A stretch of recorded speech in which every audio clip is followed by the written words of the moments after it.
convidados que veñen hoxe esta tarde ao FED forman parte dun dos estudios máis recoñecidos do país veciño, Non-Verbal Club, un proxecto herdeiro do xa recoñecido de por sí e multipremiado Atelier Martino Jana, que ten a súa base de operacións na cidade do Porto.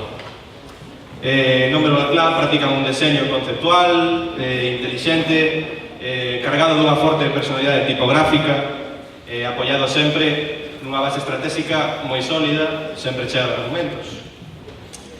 Cun marcado carácter multidisciplinar, polas súas mans pasan dende proxectos de deseño editorial ata sistemas visuais para identidades corporativas, en especial para proxectos culturais nos que se atopan máis cómodos. Por poñervos un exemplo, podería falarvos da identidade para a Casa do Design de Matosiños, que é unha delicia, ou dos míticos, polo menos para min, cartéis dos festivales de jazz de Guimaraes. Podería seguir falando de un montón de traballos magníficos, pero bueno, sen máis, o título da charla que nos propoñen é moi atractivo, moi hype, moi Stranger Things, así que, sen máis, deixamos con João Martino e Miguel Almeida, del Non-Verbal.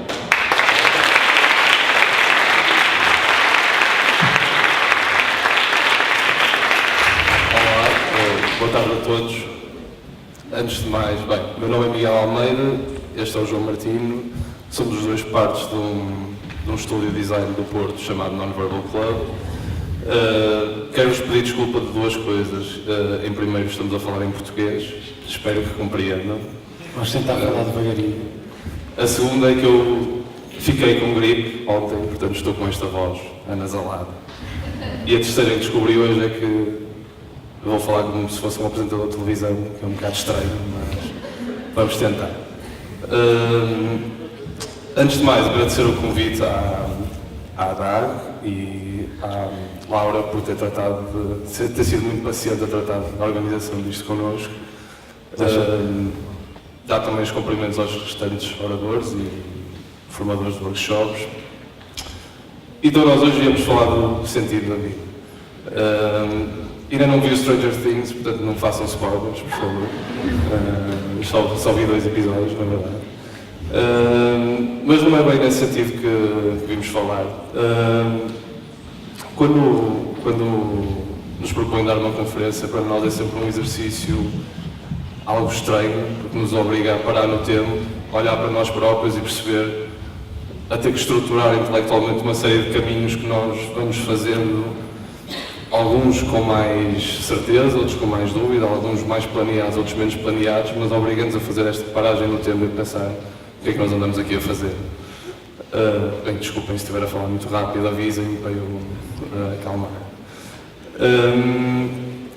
Portanto, a nós não nos interessa vir apresentar o nosso trabalho como uma coisa incrível ou glorificada, porque até para nós é algo que não faz muito sentido. Nós olhamos para a maior parte das coisas que fizemos e estamos extremamente insatisfeitos com elas. Isto não é um ato de arrogância, é mesmo. Com o passar do tempo começamos a perceber todos os erros que fizemos, todas as coisas que poderíamos ter feito de outra maneira, porque quando completamos um projeto, crescemos com ele, já somos outra coisa, já percebemos que temos outras vontades, outras coisas que queríamos experimentar e que podíamos ter feito ali e que na altura se calhar não fomos capazes de ver. Portanto, enquanto Non-Verbal Club, nós não estamos à procura, basicamente, do nosso sentido da vida e vamos passar por uma série de projetos que nos puseram numa série de papéis diferentes também e tentar perceber o que é que aprendemos com eles, basicamente. Isto era o trabalho do nosso estúdio enquanto Atelier Martino Jana. Foi um estúdio ao qual eu me juntei em 2011, através deste senhor que foi o meu professor e que era o fundador do estúdio. Sinceramente, olhar para isto, nesta altura, é algo... Sim, há aqui coisas que foram muito importantes para nós. Foi um estúdio que nos permitiu construir um corpo de trabalho significativo, a trabalhar com a cultura. Foi um estúdio que nos permitiu aprender a trabalhar em processos colaborativos, a montar uma equipe, convidar pessoas para trabalhar connosco. Obviamente que há uma série de coisas que nós tentamos fazer o melhor possível, mas de alguma maneira é tudo um trabalho que para nós já existe num passado distante e no qual já não temos grande interesse em ver. Pronto, não sei se vão conseguir ler enquanto eu falo, mas vamos tentar. Portanto, isto foi a primeira coisa que nós fizemos quando decidimos que íamos ser Non-Verbal Club. Foi quase, mudamos o nosso site instantaneamente, criamos uma splash page antes de ter qualquer coisa que fosse, mas foi um momento simbólico para nós no sentido de percebermos que queríamos ser algo diferente. A Martinijana acabou porque para nós era um projeto esgotado, não é que o trabalho, os clientes estivessem esgotados, era só o que se fazia lá, a maneira como nós trabalhávamos, estávamos a deixar insatisfeitos e achamos que precisávamos de uma mudança drástica para o fazer. Então acabamos por, obviamente, uma série de coisas que são comuns, não é? 3 das 4 pessoas que trabalham no nosso estúdio hoje trabalharam na Martinijana, e foi lá que montamos o grosso da nossa equipa, mas ao mesmo tempo, acho que no final da Martinijana começou a haver um processo de intelectualização do trabalho no sentido de maior aproximação, de encontrar respostas simples para problemas muito, muito complexos. E deixou-nos tanto de interessar fazer posters do jazz em que tem uma caligrafia incrível, ou ilustrações incríveis e desconcertantes nesse sentido. Não é que não tenha valor, era só algo pelo qual nós nos fomos desinteressando. Começamos a estar mais preocupados em vender inteligência de alguma maneira, em que as nossas soluções gráficas fossem resultado de processos de pensamento e de trabalho com o cliente que fossem muito mais significativos e que no fim resultam em coisas muito mais interessantes do que um póster que é bom, mas fica por ali, é um póster bom.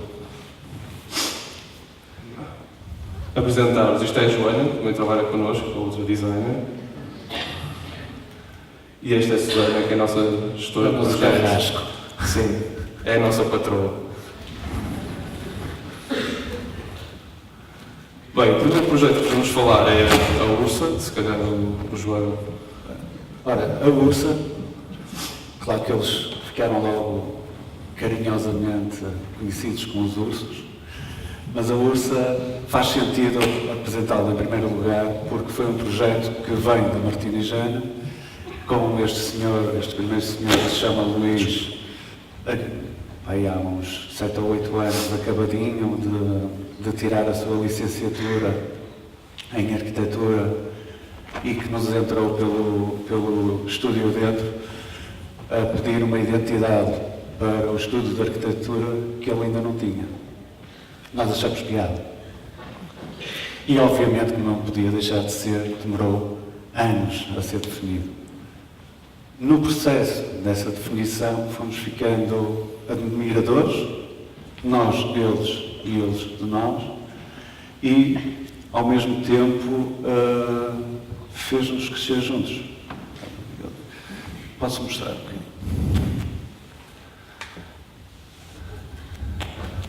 Eles são um estudo de arquitetura, mas não são um estudo de arquitetura. Quando eles se movem, é num lugar entre arquitetura e arte. O que para eles era importante, e sempre nos reforçaram, isto não foi uma coisa que surgiu automaticamente, ou de repente. Isto foi algo que eles foram evoluindo e foram chegando a essa conclusão. Que o que para eles era importante era as ligações que faziam, os raciocínios que faziam. Muitos desses raciocínios estavam metidos em gavetas e que eles não pegavam durante anos e depois, mais tarde, os desenvolviam. Como Ursa também é uma constelação, nós pensamos num sistema mais aberto em que pudesse configurar diversas formas. Mas como nós estávamos, por exemplo, nesta altura, que já foi há uns anos, muito ligados, por exemplo, ao tátil, este papel de carta era todo impresso em letterpress, tinha um cunho muito forte. Refletimos isso quando fizemos estas propostas. No entanto, este processo demorou tanto tempo que nós deixamos de ser Martinijana, passamos a ser non-verbal, começamos a ter outras preocupações e tudo começou a fazer sentido, tanto para nós como para eles. Não sei se queres continuar agora. Sim, vamos só mostrar-vos rapidamente exemplos do trabalho que eles fazem. O trabalho deles é verdadeiramente interessante, porque o João começou por nos dizer que o Luís veio ter connosco para abrir o seu gabinete de arquitetura. Entretanto, arranjou como sócio o Alexandre, que é fotógrafo, faz basicamente fotografia de arquitetura, e entretanto juntou-se a Margarida, que era a rapariga que viu no meio, que também é arquiteta. Mas eles são arquitetos, se calhar, mais ligados à investigação do que propriamente à prática da arquitetura. Então os projetos deles são extremamente interessantes, porque desde o início que são pensados em como é que nós vamos combinar as nossas várias competências. Às vezes, uma fotografia inicia um projeto de arquitetura ou vice-versa. Há uma contaminação, é dos exemplos que eu conheço melhores de áreas a complementarem-se. Isto é um projeto em que eles andam à procura de, obviamente que tem uma componente estética muito forte, mas eles são capazes de dar raciocínios interessantes. Chama-se monumentos acidentais, portanto eles encontram estruturas na rua que vão catalogando. Um que é só sobre palmeiras mortas. Espero não ter sido. Aqui também é muito visível a tal questão, não é? Que é uma fotografia gera um esquiço que mais tarde vai dar um projeto. Então, já uns bons anos mais tarde, depois de termos desenhado a identidade deles, quando eles nos pediram para desenharmos o site, o projeto deles era diferente, a nossa maneira de trabalhar era diferente. Sinceramente, já olhávamos para aquilo que tínhamos criado com algum aborrecimento e decidimos, ok, como é que nós conseguimos usar os mesmos princípios, usar as mesmas lógicas, a ideia de ligação entre assuntos, contaminação entre projetos, porque os projetos deles muitas vezes são projetos pequenos e são projetos que estão apoiados em preocupações comuns ao trabalho todo deles. Portanto, é natural os projetos estarem relacionados, contaminados, poderem ser vistos ao mesmo tempo. E nós tivemos uma grande batalha com eles, porque eles, obviamente, têm um fotógrafo incrível e tira fotografias muito bonitas. Então a tentação era ter um site portfólio a tirar partido dessa componente estética muito forte do trabalho, mas nós achávamos que era extremamente redutor em relação ao potencial do trabalho deles. Portanto, pensamos em como é que nós podemos arranjar maneiras de mostrar a mesma coisa, de ter uma componente estética forte, tirar partido das imagens do Alexandre, mas ao mesmo tempo conseguir mostrar os vossos raciocínios. Então o site funciona todo por estes módulos, em que se vão clicando e vão aparecendo novas componentes desse projeto, e sempre que abrimos um projeto novo, ele contamina o anterior, sobrepõe-se ao anterior, portanto a nossa navegação também cria uma história dentro do próprio site deles.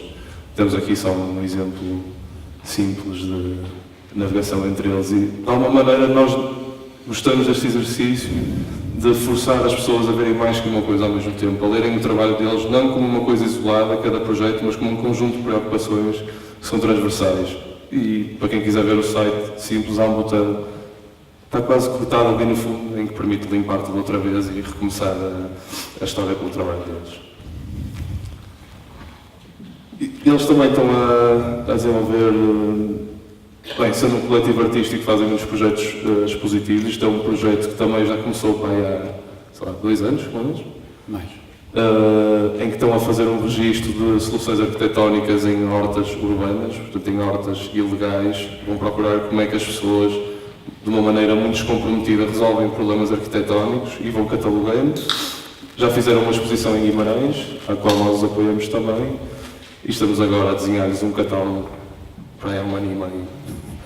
Portanto, mas também tem piada esta questão de trabalhar com pessoas que têm um tempo para os projetos muito diferente, porque não nos obriga a ser precipitados, que é um problema que nós temos muitas vezes no nosso trabalho. Pedem-nos coisas, têm 1 semana para fazer, mas 1 semana não é suficiente para termos uma distanciação entre as coisas. Eu acho que nós já refizemos este livro umas 5 vezes e mesmo assim ainda não está... Sim, e acho que os arquitetos estão muito habituados a que os projetos demoram tempo e estão habituados a esperar. E, de alguma maneira, isso é algo novo para nós. E dá-nos tempo para reinventar e reinventar. Às vezes se chega a algum lado. Não é? O próximo projeto foi um catálogo que nós desenhamos para o Museu de Arte Contemporânea de Serralves. Não sei se conhecem, é o principal Museu de Arte Contemporânea do Porto e nós gostamos de dizer de Portugal, porque acho que é o mais relevante. Também desenhado pelo CISA. Sim. Isto foi um catálogo, uma exposição que foi um pouco controversa, foi um tema controverso em Portugal, porque tínhamos um acervo de uma coleção do Miró, do Estado, que tentaram vender, depois afinal já não sabiam bem o que é que iam fazer e acabou por Serralves albergar a coleção e de repente transformou-se num dos programas principais para aquele ano do museu e pediram-nos a nós para desenhar o catálogo. Nós mostramos este projeto no sentido de que é muito fácil trabalhar com uma estrutura como Serralves, que publicam cerca de 20 catálogos por ano, qualquer coisa assim. Tem uma equipa editorial muito experiente e muito habituada a trabalhar. Isto era basicamente um projeto em que o grande desafio era mediar esta relação entre o Gabinete de Edições de Serralves, o curador, que tinha um papel um pouco estranho porque não estava a fazer curadoria, estava basicamente a perceber como é que ia contar a história desta coleção, não é? E nós, que tínhamos de comunicar uma série de intenções que eles tinham.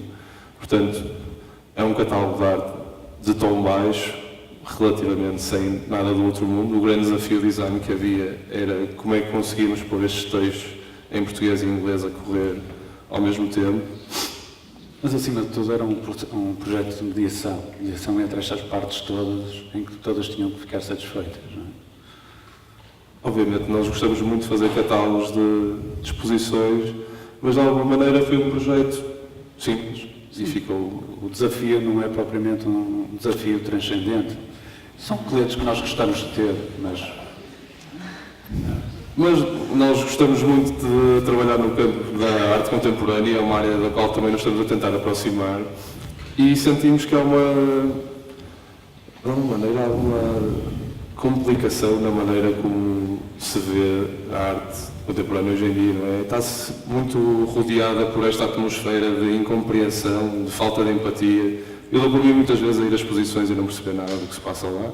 Vejo coisas interessantíssimas, às vezes gosto, às vezes não gosto, não é isso que está em questão, mas acho que há uma quebra entre a proximidade que as pessoas têm com a arte.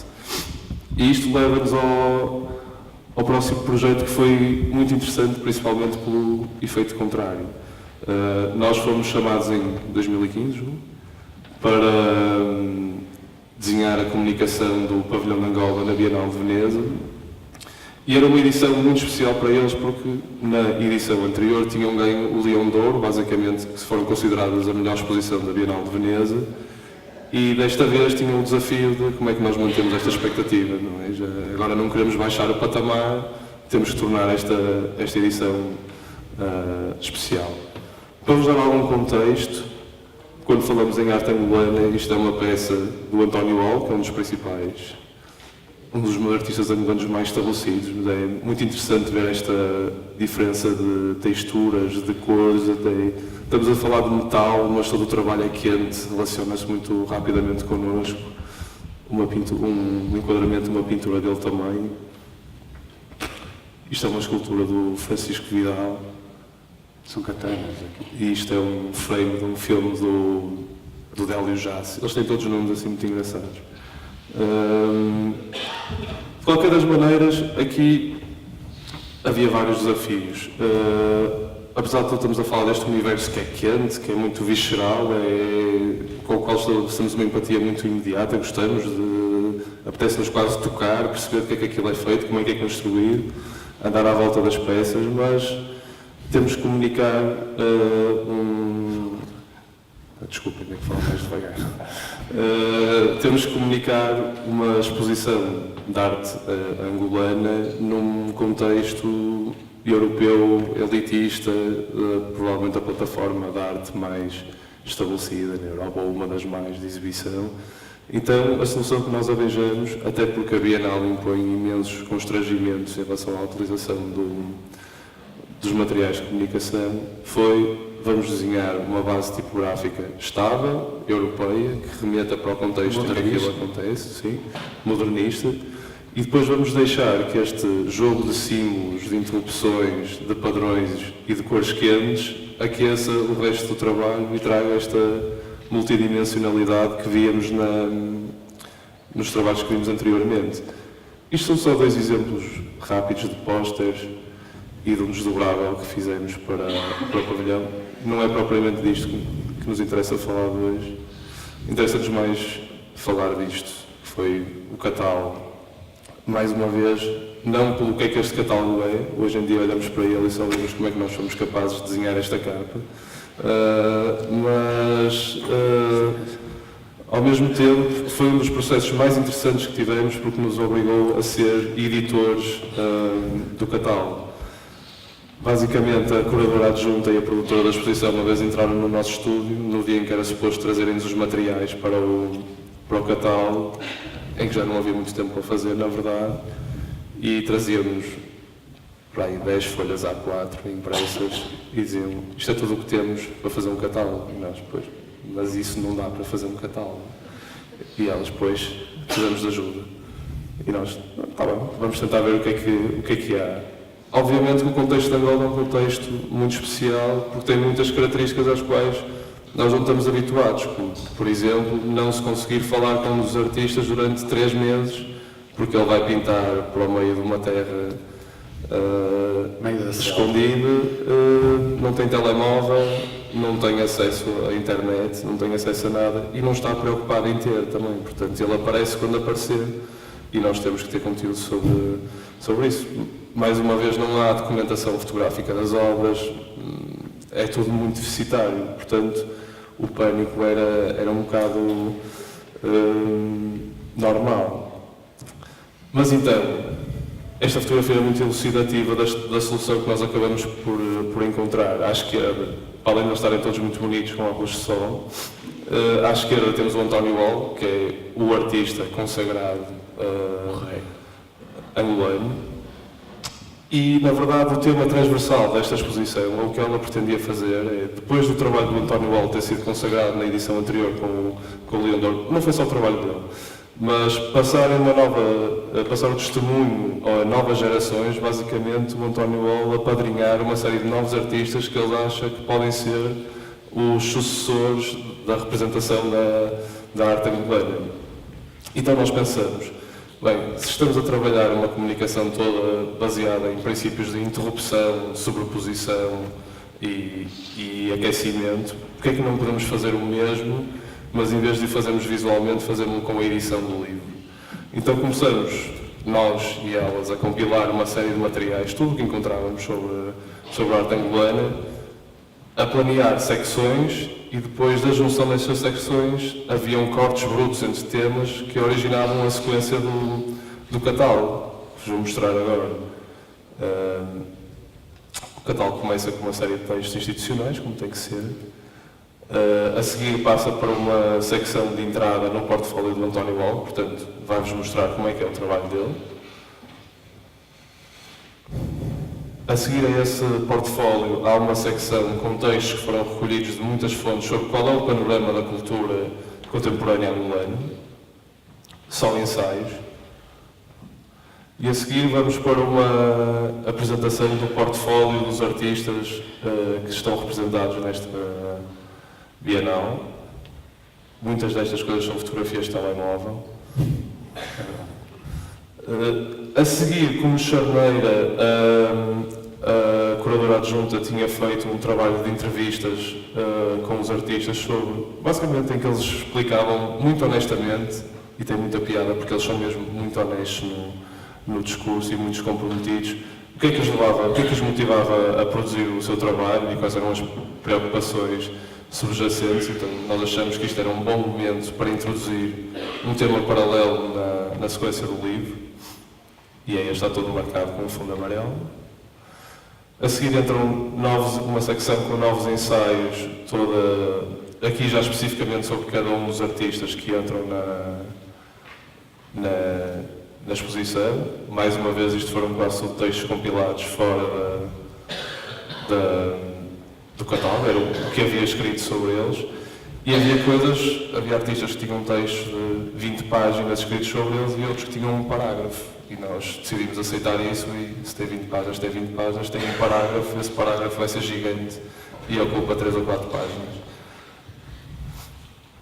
A seguir acaba com uma pequena amostra das obras que eles fizeram especificamente para a Bienal. Neste caso até especificamente para o catálogo. Sim, e depois uma secção de biografias e de tradução para inglês. Acima de tudo, o que é interessante neste projeto é aquilo que nos motiva muito mais do que o resultado gráfico foi terem-nos dado a confiança e a experiência de nos deixarem ser editores do catálogo. E foi basicamente uma situação, não era o que nós esperávamos, não era para isso que nos tinham contratado, mas foi uma coisa que aconteceu naturalmente e que nós tivemos que aprender a fazer. Reparamos que é onde nos sentíamos bem. Não é? Sim, e percebemos que gostamos, portanto, começamos a tentar fazer mais disto. Os Antigs. Acreditem ou não, foi assim que foi apresentada à comunidade científica a descoberta, uma das descobertas mais importantes do século, a descoberta do bosão de Higgs, A partícula de Deus. a partícula de Deus, em Comic Sans. Parece quase uma colagem de banda desenhada. Isto serve apenas de introdução. É tão mau que até se torna bom. É tão mau que até é bonito. Não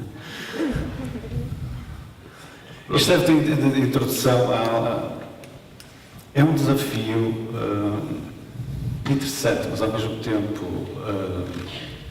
complicado, fazer um exercício virado para nós próprios. Quando nos propuseram fazermos a identidade da Casa do Design, no fundo, nós tínhamos que olhar para o problema, mas nós tínhamos que fazer algo que nos representasse a todos.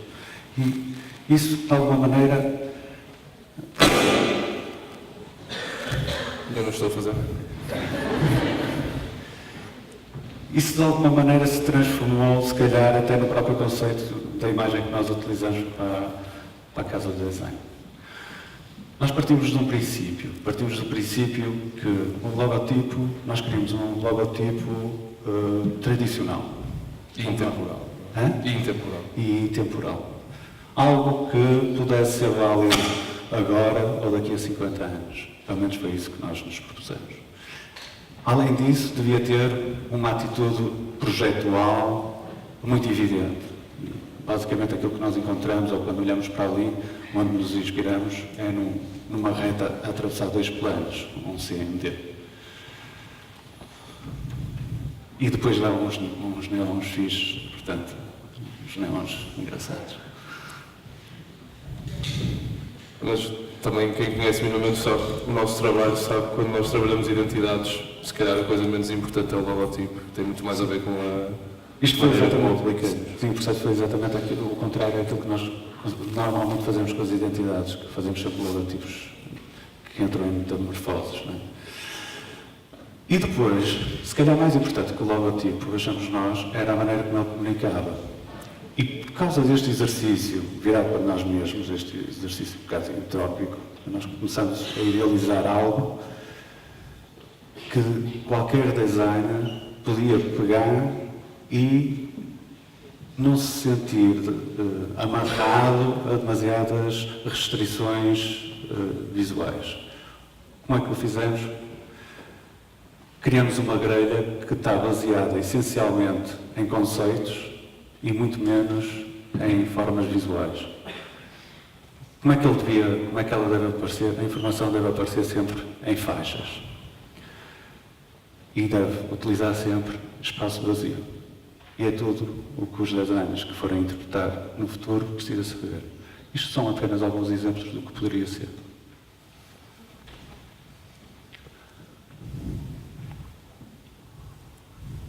Já tenho aqui alguns exemplos de coisas que já foram construídas. Inclusive também fizemos alguma coisa para a sinalética, mas infelizmente...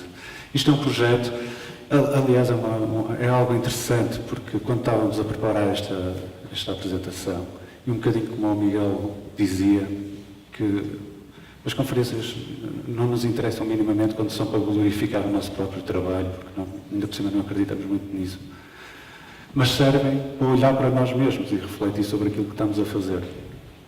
E uma coisa que nós reparamos, que de alguma maneira nós estamos envolvidos, e não são só estes que nós vamos apresentar, são mais, estamos envolvidos numa série de projetos que se estão a definir, que ainda não foram definidos.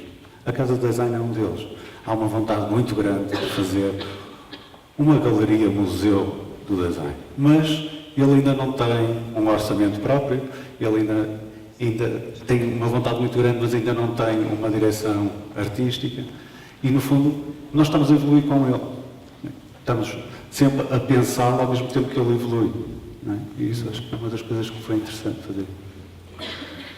Pronto, dar-nos a hipótese de fazermos objetos editoriais, neste caso é um catálogo da primeira exposição, de utilizar o ponto de letra muito maior do que seria de esperar. Sim, e também a verdade é que o facto dos princípios da identidade serem tão abertos permitem que, neste caso, fomos nós que fizemos o catálogo, estamos bem conscientes das dinâmicas de funcionamento, mas permite que se possa pegar num catálogo e usar um estilo gráfico e tipográfico completamente distinto do que existe para a comunicação regular, porque não queremos que seja vinculativo, queremos que seja mais sobre uma atitude, uma forma de olhar para as coisas. Esta é a nova exposição, uma exposição incrível, porque é uma exposição sobre o design das motorizadas portuguesas. Ainda está em construção, a exposição já abriu, mas vamos construir ainda o catálogo. Estamos constantemente à espera de material e ele vai chegar um dia destes. Mas aqui já se nota, já há uma nova maneira de ver a grelha e o look que nós queríamos para a Casa do Design. Sim, mesmo a nós surpreendemos um pouco. Nós, quando recebemos o material para esta exposição, temos que usar estas fotografias, são incríveis, mas o ambiente não estava propriamente criado dentro da matriz para desenhar em nós, mas porquê é que não há de estar? Queremos usar as fotografias em grelha, usamos as fotografias à massa e depois existem na mesma faixas de informação que fazem uma moldura sobre as imagens e comunicam a Casa do Design sem grande problema. E nós estamos à espera que as próximas pessoas que peguem na identidade façam coisas que nós não estávamos a contar. A seguir, este problema lidas tu. Falo eu sobre isto? Conta a história. Vocês devem conhecer bem melhor que nós o El Corte Inglês.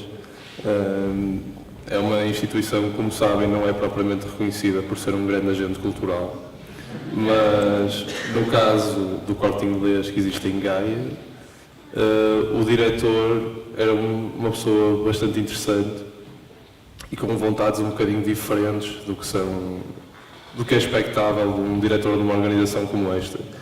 E já para aí há 3 anos, uma vez veio falar connosco e queria-nos pedir um orçamento para fazermos curadoria de um programa cultural para o El Corte Inglês completamente megalómano. Quando basicamente o projeto cultural deles era o lançamento de livros de qualidade duvidosa, não é? Sim. Assim num cantinho lá do Corte Inglês. E nós falamos com ele, tentamos perceber se era realmente isso que ele queria. Ele, sim, quero fazer isto. E nós demos-lhe um orçamento que ele percebeu, não tenho dinheiro para pagar isto. Basicamente nós construímos tudo. Vais precisar de um fotógrafo, vais precisar de cenários, vais precisar de um curador, vais precisar... E, portanto, o orçamento dava o que dava, não é? Era mesmo muito alto. De qualquer das maneiras, mais tarde ficou sempre à vontade de trabalhar com ele porque ele é mesmo uma pessoa engraçada. E voltou a falar connosco e disse, nós não vamos conseguir fazer a programação cultural com a dimensão que tínhamos falado, mas eu preciso da vossa ajuda para perceber o que é que eu consigo fazer. Eu não quero estar constantemente a apresentar livros de receitas culinárias como um programa cultural. Quero fazer aqui coisas diferentes, que temos um piso totalmente dedicado à cultura no nosso supermercado e queremos que vocês nos ajudem a fazer alguma coisa. E nós, está bem. Então começamos por... o primeiro passo foi um projeto de curadoria, em que dizemos assim, se vocês querem ser reconhecidos como um agente cultural, sério? Sim, têm que produzir coisas relacionadas com a cultura. Portanto, se calhar podemos começar por fazer um programa de workshops no vosso espaço. Nós podemos fazer a curadoria desse programa, em que vamos criar um universo de atratividade cultural à volta da vossa instituição. E ele, muito bem, é mesmo isso que eu quero, não sei o quê. Mas olha, vais ter outro problema, que é as pessoas, quando pensam em ir a um workshop no El Corte Inglês, fogem, porque as pessoas que estão habituadas a ir a programas culturais desconfiam muito da vossa instituição. É preciso fazer alguma coisa que vos crie uma aura de credibilidade em torno desta área. E ele, muito bem, vamos ver o que é que podemos fazer. E nós propusemos construir uma revista que ele chamou de LMEG, em que basicamente havia um programa de conteúdos no qual o Corte Inglês mostrava que entendia a cultura, que sabia escrever sobre ela, que sabia editar, sabia estar dentro daquele mundo. Desculpa, uma das premissas que ele pôs é não aparecer o nome, não faziam, tirando uma página de publicidade, não se referiam uma vez aos produtos que vendiam. Foi uma das premissas que ele pôs. E então, essa revista servia para depois, no fim, trazer então o tal programa de workshops, em que eles diziam, se eles conseguem falar assim sobre estes temas que me interessam, se calhar, e tem um programa de workshops, se calhar esses workshops também me interessam. Então nós começamos por desenhar um número simulado com o tipo de conteúdos que nós achávamos que deveriam ter. Fomos buscar artigos a jornais, revistas, só para explicar os temas que nós achávamos que aquilo devia ter. Paginamos um jornal inteiro fictício, basicamente. Mas foi muito importante para eu conseguir visualizar o que é que era, quando nós estávamos a falar numa publicação, o que é que era. E, entretanto, com ele tivemos que lhe explicar que se ele queria fazer uma publicação, tinha que encontrar um editor, não ia ser ele o diretor de um centro comercial a estar preocupado em ser editor, que era o que ele queria fazer. Tinha que arranjar pessoas interessantes a escrever, pessoas a escreverem, que percebam o que é. E ele tentou escrever, não é? Sim. Mas basicamente, quando estamos aqui a falar de cultura, não estamos a falar da documenta em Castles ou coisa assim, estamos a falar de cultura acessível, popular, para um cliente que é bastante comercial e até de alguma maneira fora da nossa zona de conforto. Um dos desafios, para além do desafio de criar este projeto, um dos desafios era criar algo com a aura cultural, mas acessível ao público em geral, ao público do belo Corte Inglês. Isto era uma revista, já agora são paredes, era uma revista distribuída gratuitamente. E os workshops também eram gratuitos. E saía de 2 em 2 meses, não era? Saía de 2 em 2 meses. Sim. Mas de alguma maneira, quando estamos a pensar que isto é um jornal que é distribuído a toda a gente, de repente estarem a ler um artigo de destaque sobre a origem é uma coisa que não é muito habitual no El Corte Inglês. Hoje estamos a falar de Daniel Rodrigues, um dos fotógrafos mais importantes do New York Times, que por acaso é português. Também não é usual. Sou eu que estou a fazer isto, ainda não percebi. Pronto, obviamente que havia temas de cultura mais light, vamos dizer assim, sobre viagens, mas mesmo assim tentávamos sempre encontrar questões menos óbvias para mostrar. Pois aqui, isto já são partes em que mostrávamos a tal programação de workshops, que era muito direcionada, obviamente, para o público deles, mas já também era esse um bocado o desafio, como é que nós conseguimos atrair uma parte do nosso mundo para o vosso mundo e combinar isto. E aí foi a Susana que teve um papel incrível de montar esta programação. Fazer este programa era assim mais ou menos projeto logo. Mas basicamente também foi uma ótima prova a nós próprios de que muitas vezes nós próprios temos um preconceito com algumas instituições e a questão não é a instituição nem o universo à volta da instituição, tem tudo a ver com as pessoas que lideram as instituições e a maneira como eles veem as coisas. Isto é um projeto que seria muito difícil de fazer com a maior parte das instituições culturais que eu conheço, até porque não tinham dinheiro para ele. Mas de qualquer das maneiras, fazê-lo com a abertura e a humildade que o Pedro Barbosa na altura teve perante o projeto foi surpreendente e para nós foi muito bom de repente vermos na posição em que temos que ser curadores, temos que organizar uma programação, somos consultores do projeto, somos editores, somos uma série de coisas e só no fim somos designers. Já agora também algo... Desculpa. Queres voltar atrás? Não, era só para dizer que acontecia a prova do sucesso disto é que os ilustradores convidados para o programa cultural no início mostravam-se muito desconfiados com o convite para dar um workshop, assim, ilustradores de top, dar um workshop no El Corte Inglês. E, passado pouco tempo, já eram outros ilustradores do mesmo calibre que telefonavam a perguntar se não podiam dar um workshop lá. Portanto, foi a maior prova de que estava a ter sucesso. Pronto, eu ainda não vi Stranger Things, realmente, mas vi Twin Peaks e recomendo a todos, é incrível, a nova temporada. Mas isto está aqui basicamente para vos falar que, obviamente, nós passamos muito tempo no estúdio a trabalhar em projetos, mas gostamos muito e dá-nos um gosto especial fazer projetos fora do estúdio. São basicamente coisas para nos limpar a cabeça e trazer-nos novos inputs. E vamos falar-vos de 2 projetos, um que se chama Books Matter e o outro Port Academy. Books Matter, basicamente nós somos educadores e somos, eu sou professor há muitos anos, o Miguel também deu aulas no mestrado, nas Belas Artes, sobre edição, sobre desenho editorial, e isso está-nos no sangue. Mas, obviamente que nós gostamos de ensinar, mas eu acho que nós, de alguma maneira, tínhamos que conseguir falar também com alguém que nos ensinasse a nós. Então criamos este ciclo de conferências dedicadas ao desenho editorial, em que chamamos basicamente pessoas que nós gostamos dos projetos deles e que, no fundo, nos vêm influenciar no dia-a-dia, a nós e a quem vai ver as conferências. Sim, e também nós lembrávamos em parte há alguns anos o Andrew, que é um amigo nosso, um amigo nosso assim, é um designer e um educador relativamente importante no Porto, organizou um ciclo de conferências chamado Personal Views e foi um elemento marcante na altura sobre a discussão do design em Portugal. E nós achávamos que havia espaço e pertinência para se fazer um ciclo de conferências, neste caso centrado em design editorial, mas trazer protagonistas do design, trazer protagonistas ligados às editoras, ligados à impressão, ligados à produção de conteúdos. Portanto, a ideia é criar um espaço de discussão sobre este tema, cujo pretexto é criar umas conferências.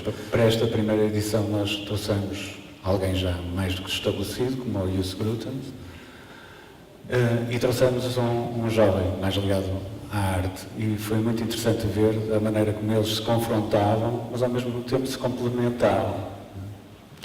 Mas pronto, são coisas que nós fazemos à parte, portanto nós também percebemos que é isto de organizar conferências, que é uma dor de cabeça terrível.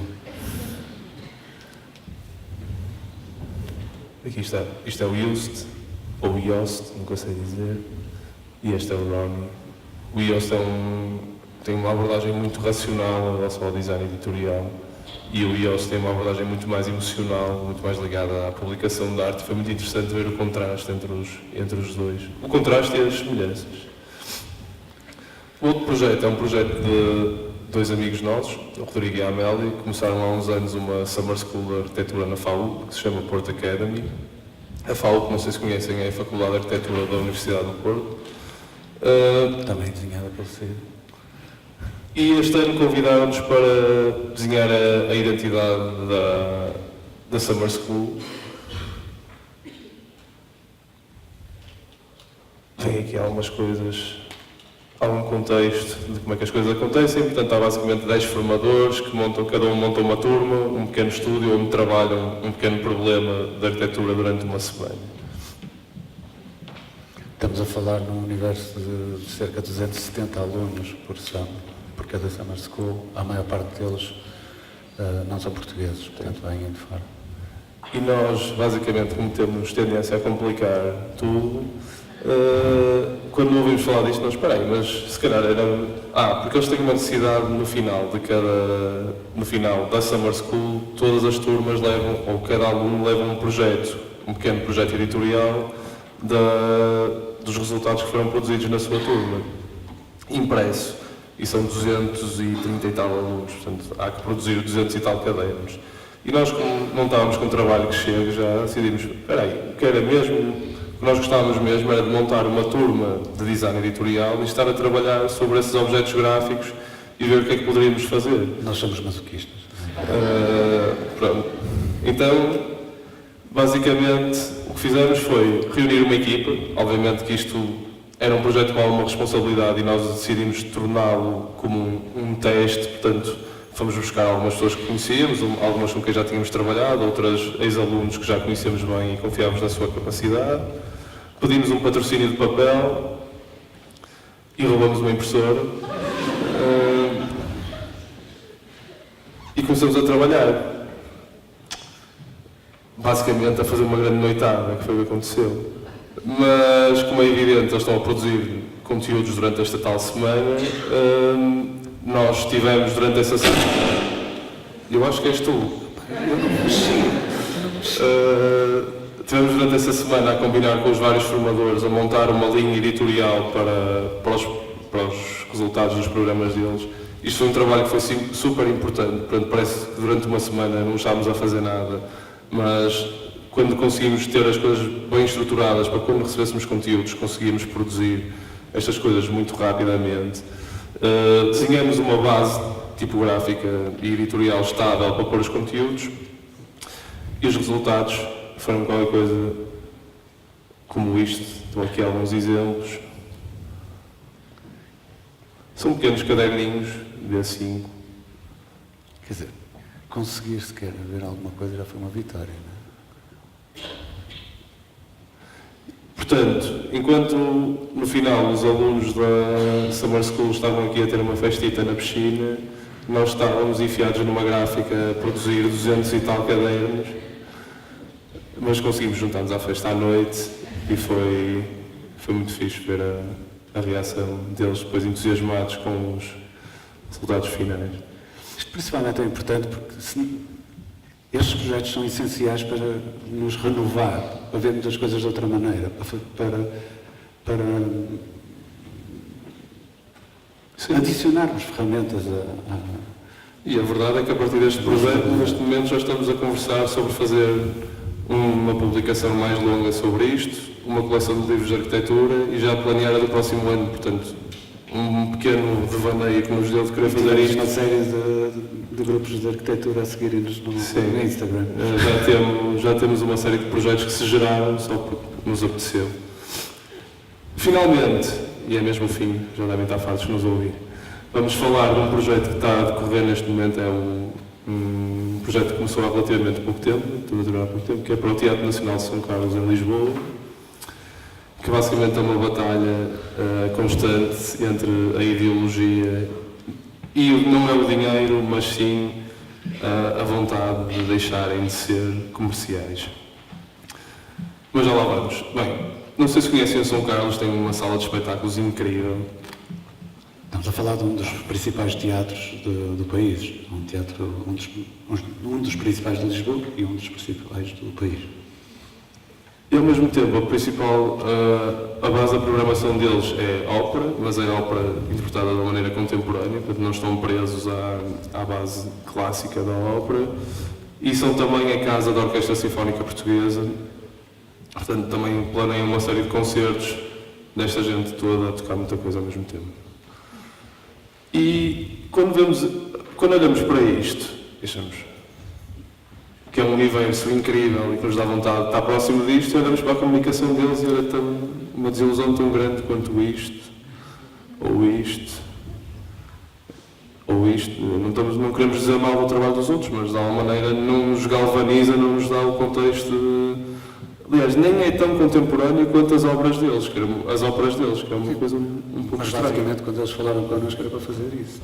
Sim, portanto, eles primeiro fizeram-nos uma proposta, pediram-nos um orçamento muito estranho, que era que queriam que desenhássemos templates para a comunicação deles, da nova temporada, e nós não queremos fazer isso.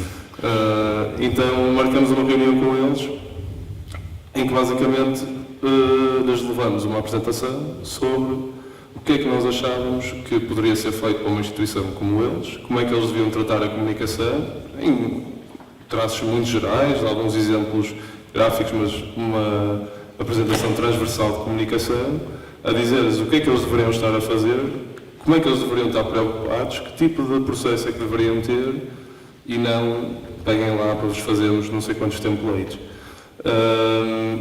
A verdade é que o diretor artístico gostou bastante da nossa proposta, é uma pessoa bastante interessante, então, sim senhor, disse, vamos lá fazer um plano para isto. E o que nós nos propusemos foi a usar esta temporada, portanto a 2017-2018, como uma pré-temporada, em que basicamente vamos limpar tudo o que eles estavam a fazer, vamos começar com uma linguagem gráfica simples, muito diferente do que vocês tinham, mas para começar artifício gráfico. Para começar a ir introduzindo coisas aos poucos, para na próxima temporada temos tempo para planear uma temporada como deve ser e fazer o projeto como ele deve ser. Portanto, basicamente o que nos introduzimos foram 2 princípios gráficos relativamente simples. Íamos tentar usar ao máximo só tipografia. A tipografia seria um contraste de personalidade entre a grotesca e a serifada. Uma iria representar mais a temporada lírica, que é o que está em cima, e a outra representaria mais a temporada sinfónica. Este jogo entre o preto e branco também serviria para identificar em que temporada estamos. Íamos utilizar os nomes dos compositores como algo de destacar. Isto porque uma das questões que eles tinham era que não sabiam muito bem como ainda não sabem, acho eu, como atrair público para as aulas. E nós achamos que era uma estratégia simples para começar. O primeiro suporte que desenvolvemos para eles foi este, um pequeno desdobrável com as 2 temporadas. Tem uma temporada de um lado e outra do outro. Isto foi o primeiro projeto que lhes desenhamos para um concerto. Aqui vemos os mesmos princípios a serem aplicados, já de maneira algo diferente. Nós próprios estamos a perceber como é que trabalhamos isto, mas, por exemplo, aqui conseguem reparar que em cima os marcadores trocam de fonte, e aqui já não, porque já percebemos que não é preciso e só está a criar ruído.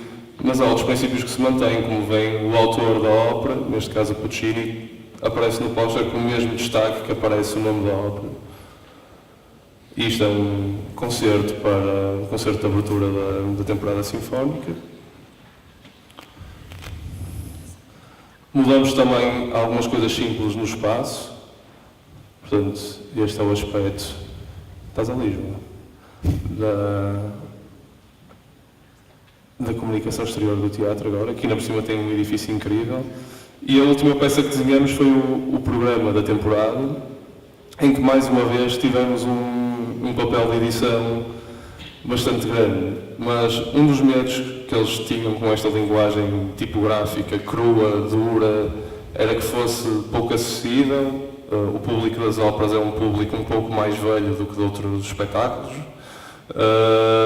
E nós ficamos muito contentes quando começamos a ver fotografias no Facebook de pessoas muito bem vestidas, a segurar nos programas muito bem, e as reações que tivemos foram extremamente positivas. Depois falar um bocado sobre isto, e muito rapidamente. Nós quisemos procurar um formato, um objeto que fosse estranho, mas especial, então queremos também que fosse elegante. Estamos a falar de um teatro cujo aborda basicamente ópera e música clássica, mas queríamos que, no fundo, o formato nos libertasse para depois podermos ter um tratamento um pouco mais contemporâneo.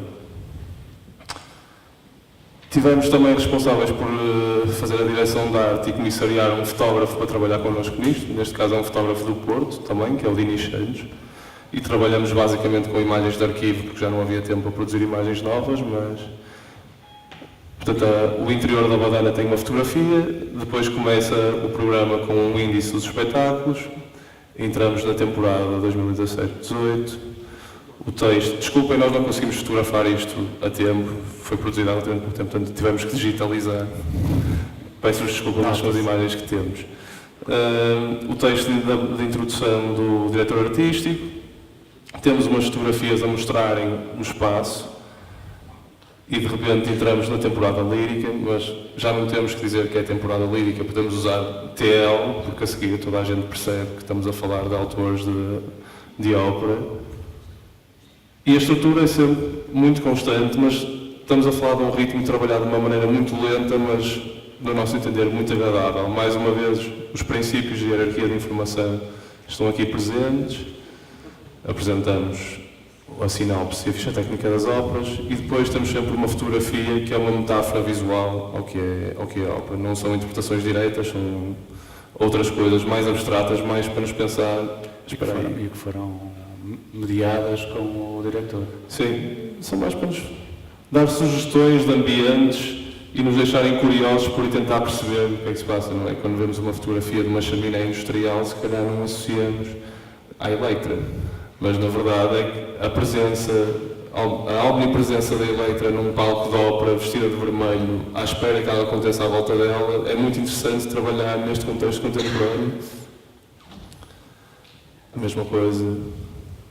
E depois trabalhamos também o ritmo. Não é? A temporada sinfónica é apresentada de uma maneira mais simples, também temos uma primeira página de destaque dos nomes, mas depois a informação é mais contínua, com vários concertos, aqui a informação também é muito mais extensa e complexa. E depois há uma série de secções à parte, de pequenas coisas como as digressões. Basicamente este ano o Teatro Nacional de São Carlos faz uma série de espetáculos fora das próprias salas. Pronto, e isto é o tratamento gráfico de secções paralelas, menos importantes. Uma listagem de todas as pessoas que pertencem à orquestra ou ao coro. Mapa da sala, pressário e um calendário depois de todos os eventos compilado. Este é mais um dos projetos que está em andamento, não é? Sim. Como grande parte dos nossos projetos. Ainda estamos a ver onde é que ele vai dar.